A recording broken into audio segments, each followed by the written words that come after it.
Presiden Prabowo Subianto menetapkan aturan baru terkait posisi Sekretaris Kabinet di bawah Sekretariat Militer Presiden. Ketentuan ini tertuang dalam Peraturan Presiden Nomor 148 Tahun 2024 tentang Kementerian Sekretariat Negara. Perpres tersebut ditandatangani Presiden dan diundangkan oleh Menteri Sekretaris Negara Prasetyo Hadi pada 5 November 2024 silam. Dalam pasal 48 ayat 1 disebutkan bahwa Sekretariat Militer Presiden membawahi Sekretaris Kabinet.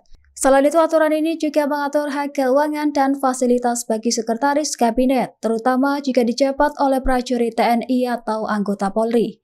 Hak keuangan dan fasilitas tersebut disesuaikan dengan golongan kepangkatan sesuai pasal 121 ayat 2. Di sisi lain, Kepala Staf TNI Angkatan Darat Jenderal Maruli Simanjuntak menegaskan bahwa Sekretaris Kabinet Letkol Teddy Indrawijaya tidak perlu mundur dari TNI. Yang menyebut aturan TNI memperbolehkan perwira aktif menduduki jabatan di Setmilpres. Menurutnya, Setmilpres sejak dulu selalu dipimpin oleh Mayor Jenderal TNI dengan sekretaris dari kepolisian. Lantas, pernyataan ini merespon polemik terkait posisi Letkol Teddy di pemerintahan. Yang kedua, ngomongin tentang Letkol Teddy. Itu kan kewenangan Panglima, kewenangan saya. Ya. Ada orang yang sudah dianggap oleh Presiden bisa membantu, bisa mengkoordinasikan, kita kasih pangkat lebih tinggi. Apa masalahnya?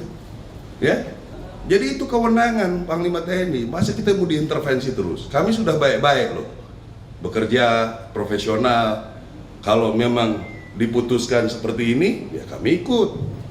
Diputuskan seperti ini, kami ikut. Hak kami, ya kami juga kadang-kadang sudah tidak diperbolehkan untuk jalan, kita ikut. Download Tribun X sekarang, menghadirkan lokal menjadi Indonesia.